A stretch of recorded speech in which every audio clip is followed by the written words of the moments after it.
ini ada mungkin ada 5 pertanyaan yang ingin saya sampaikan. Pertanyaan pertama itu menurut ibu itu apa sih faktor-faktor yang membuat anak itu sulit belajar? Menurut saya ada 2 faktor ya. Ada faktor internal dan faktor eksternal. Faktor internal itu dalam diri siswa seperti ya, kekurangan dia akademik. Kemudian eksternal itu bisa dari lingkungan dia di rumah dan lingkungan di sekolah.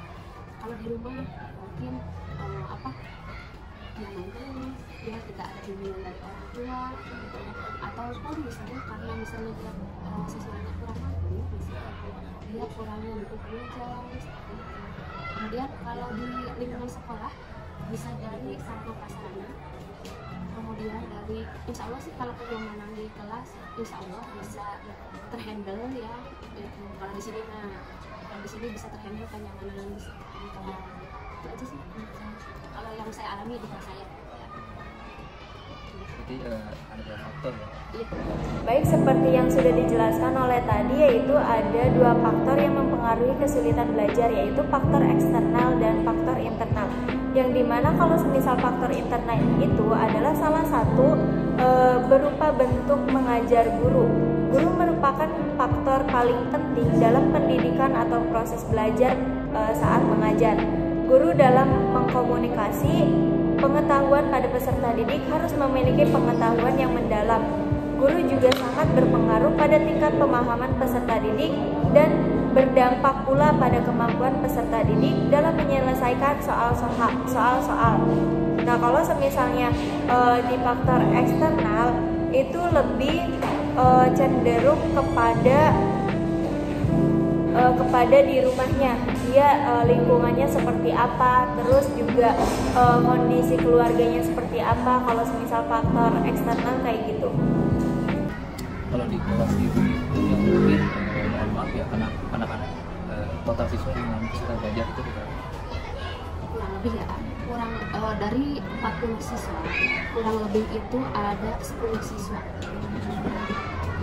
Saya telusuri dari karena faktor internal, karena intelijensi. Kalau intelijensi itu ya butuh bimbingan tambahan. Itu kan dari 10 orang siswa yang kesulitan belajar itu ada mata pelajaran apa yang kesulitan?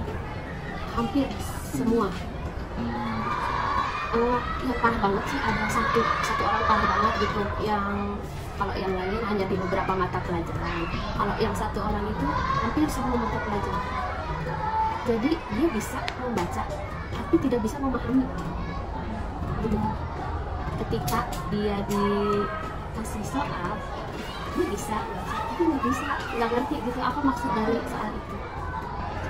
Tapi Ibu izin bertanya ya, dari 10 kurang lebih 10 siswa gitu ya. Nah itu tuh yang nggak bisa baca semua atau ada yang nggak bisa baca nulis? Bisa baca semua, cuma akademisnya kurang dari teman-teman yang lain.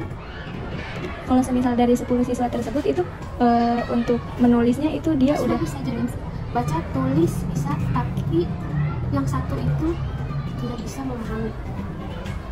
Jadi Kadang itu lihat deh, ketika saya kasih soal dia disalin teks yang mana aja, disalin gitu ya, karena dia nggak paham.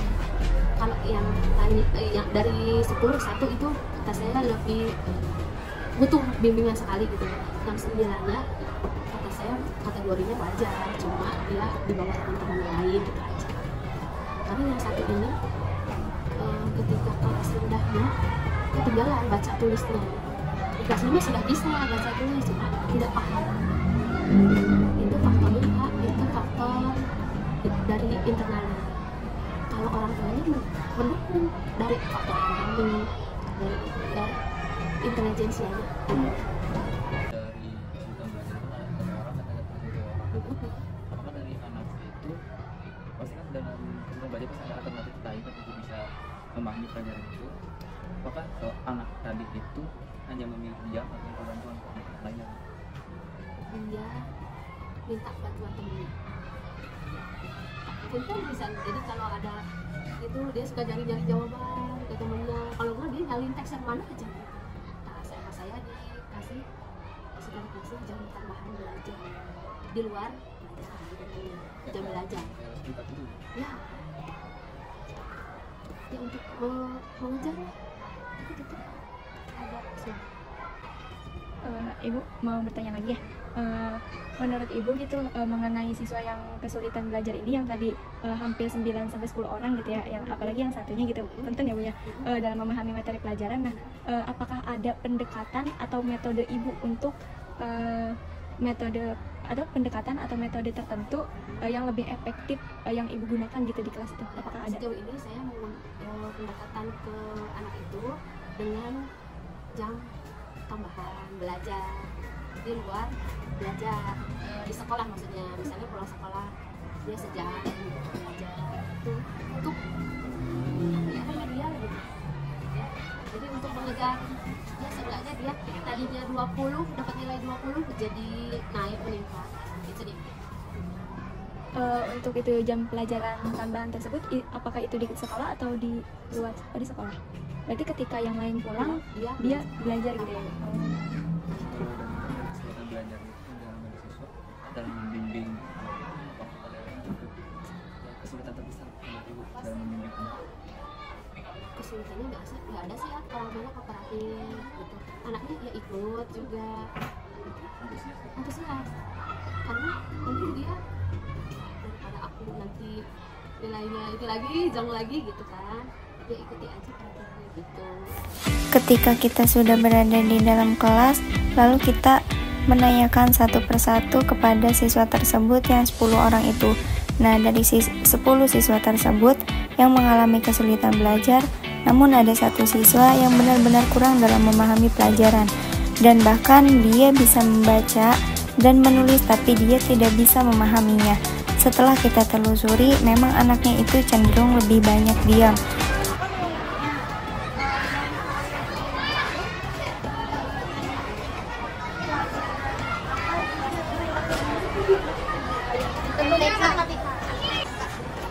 Menurut Bimo, selain matematika itu pelajaran apa yang sulit? Pas. Karena menurut kalian itu yang paling sulit itu matematika. Yang lebih sulit di antara yang lain itu matematika. Ya. Kenapa sih matematika ya? Karena itu ada pembagian. Ya, kemudian udah diajarkan cuma agak lupa dikit. Tapi kalian sendiri itu suka nggak sih belajar materi matematika itu sendiri?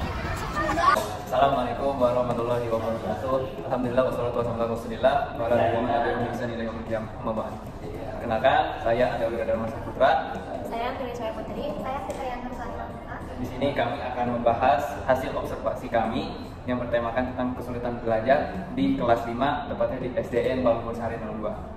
Kesulitan belajar merupakan suatu bentuk kondisi di mana individu mengalami kesulitan dalam kegiatan akademik yang ditandai dengan berbagai hambatan tertentu untuk mencapai hasil belajar yang dapat disebabkan oleh berbagai faktor internal maupun eksternal.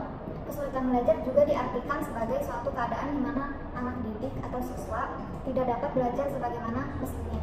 Suatu kesulitan belajar pada siswa ditunjukkan oleh adanya hambatan tertentu untuk mencapai hasil belajar. Secara harfiah, kesulitan belajar merupakan terjemah dari bahasa Inggris, yaitu learning disability, yang berarti ketidakmampuan belajar. Kata disability diterjemahkan kesulitan untuk memberikan kesan optimis bahwa anak sebenarnya masih mampu untuk belajar. Istilah lain learning disabilities adalah learning difficulties dan learning differences. Ketiga istilah tersebut memiliki nuansa pengertian yang berbeda. Di satu pihak, penggunaan istilah learning differences lebih bernada positif. Namun di pihak lain, istilah learning disabilities lebih mendapatkan kondisi faktualnya. Untuk menghindari bias dan perbedaan rujukan, maka digunakan istilah kesulitan belajar. Kesulitan belajar adalah ketidakmampuan belajar. Istilah kata yakni di fungsi otak minimal, ada yang lain lagi. Istilahnya yakni gangguan neurologi. Poin berikutnya itu ada ciri-ciri kesulitan belajar. Menurut Jemaris, bagaimana dikutip dalam artikelnya, peserta didik itu mengalami kesulitan belajar yang dimana memiliki ciri-ciri sebagai berikut. Yang pertama itu menunjukkan hasil belajar yang rendah. Dimasukkannya di sini itu adalah nilai yang dapat siswa itu di bawah rata-rata. Yang kedua, hasil belajar yang tidak seimbang dengan usaha yang dilakukan oleh siswa. Yang ketiga, lambat dalam melaksanakan ataupun mengerjakan tugas belajar yang diberikan dan juga selalu tertinggal dari teman-temannya dalam menyelesaikan tugasnya. Yang keempat itu menunjukkan sikap yang kurang wajar seperti tak acuh, menentang, berpura-pura, dan memiliki sikap negatif. Yang kelima, menunjukkan perilaku yang kurang baik, contohnya seperti membolos, datang terlambat, dan juga tidak mau mengerjakan pekerjaan rumah atau PR. Atau sering mengganggu teman-temannya di dalam maupun di luar kelas. Yang terakhir atau yang keenam, itu menunjukkan gejala emosi yang kurang wajar dalam menghadapi situasi tertentu. Contohnya seperti tidak merasa sedih ataupun menyesal ketika mendapatkan nilai yang rendah. Dari penjelasan ini, ada pendapat lain dari Maharani yang mengabarkan gejala-gejala umum yang menyebabkan anak mengalami kesulitan belajar.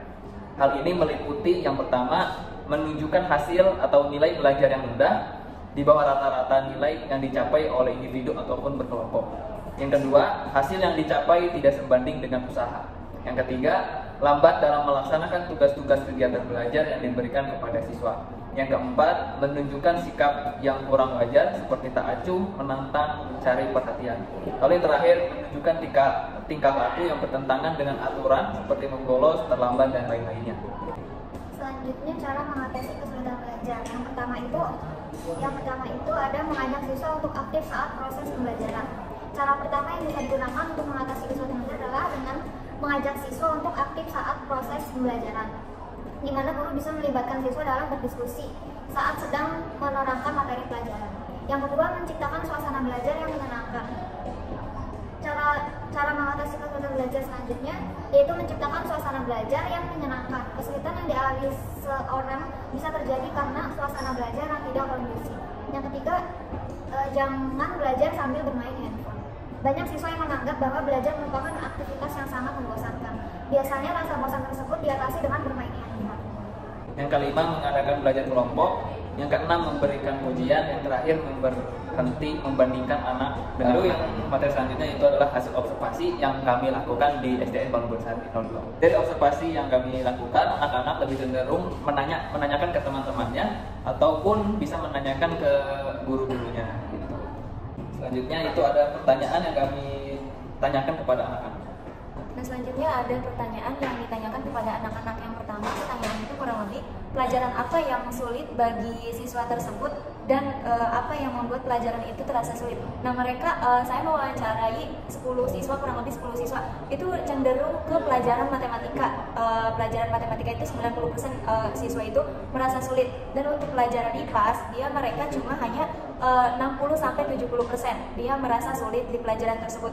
Kenapa? Karena kalau semisal di pelajaran matematika, menurut mereka itu matematika itu dia terlalu banyak rumusnya, jadi mereka susah mengingat, baru juga mengingat rumus segitiga gitu contohnya. Nanti minggu depannya dia harus sudah mengingat rumus lainnya, misalnya minggu ini rumus segitiga, minggu depannya keliling bangun datar, contohnya seperti itu. Dan kalau misalnya di IPAS, mereka itu sulitnya di bagian IPAS itu banyak kata-kata yang mereka kurang paham, dan juga di IPAS itu mereka terlalu banyak menulis katanya, jadi mereka itu kurang suka menulis. Jadi siswa kelas 5 ini lebih cenderung suka pelajarannya tentang bercerita kayak gitu. Nah, selanjutnya ada pertanyaan yang kedua itu kurang lebih apakah menurut siswa ini metode pengajaran di kelas sudah membantu dalam memahami pelajaran dengan baik. Nah, mereka menjawabnya sudah, karena sejauh itu Bu Yuli sudah mengajarkan kepada kelas 5 pelajaran, sudah mengajarkan semua pelajaran, dan Bu Yuli itu menggunakan metode yang asik, ceria, bercerita. Jadi Bu Yuli itu nggak terus berkaitan tentang teori aja. Misalnya dia membahas teori terus dikaitin dengan bercerita gitu tentang sehari-hari, atau bercerita tentang sejarah, pasti Bu Yuli itu dikaitkan dengan kayak gitu. Terus juga pasti selalu dikaitkan dengan praktikum, cerita dan lain sebagainya. Terus juga di SDN Palu Bonsari 2 itu mereka sudah menjalankan P5. Contohnya seperti itu. Nah, yang ketiga itu pertanyaannya, apakah ada faktor tertentu seperti suasana di rumah atau di kelas yang membuat mereka lebih sulit belajar? Contohnya ada, kalau misalnya dari satu jawaban si anak tersebut itu ada faktor di kelas. Karena kenapa? Karena kalau misalnya lagi belajar pelajaran matematika atau pelajaran yang lebih sulit, itu kebanyakan dominan tuh anak cowok tuh sering bercanda terus di kelas, terus sering berteriak di kelas. Itu juga mempengaruhi faktor belajar di kelas itu. Terus juga kalau misalnya di rumah nggak ada, karena orang tua mereka juga mendukung untuk belajar. Selanjutnya ada pertanyaan keempat itu, sejauh apakah kalian merasa dukungan orang tua membantu kalian dalam belajar dan apa yang mereka lakukan untuk membantunya? Nah, dari 10 siswa tersebut itu menjawab sangat mempengaruhi, karena orang tua itu lakukan itu, contohnya seperti kalau misalnya ada PR atau pekerjaan rumah, itu pasti orang tuanya itu selalu ayo selesaiin dulu pekerjaan rumahnya, baru nanti main HP, atau ayo selesaiin dulu PR-nya, baru nanti kamu bisa main. Contohnya seperti itu. Yang kelima itu, apakah menurut kalian motivasi diri sangat mempengaruhi kemampuan belajar, kemampuan dalam mengatasi kesulitan belajar, dan apa yang biasanya membuat kalian untuk semangat belajarnya? Nah, mereka itu pasti memotivasi dirinya agar semangat belajar dan juga biar mereka itu dapat juara kelas. Terus juga selain itu juga karena mereka bilang karena metode pengajarnya itu yang digunakan oleh Bu Yuli itu sudah efektif, terus juga sudah gak terpaku cuma hanya teori saja gitu, terus ceria kayak gitu. Ya, itulah tadi hasil observasi yang kami lakukan di SDN Palu Bonsari 2. Sekian dari materi yang akan kami sampaikan. Kurang lebihnya mohon maaf. Wabillahi taufiq wal hidayah. Wassalamualaikum warahmatullahi wabarakatuh.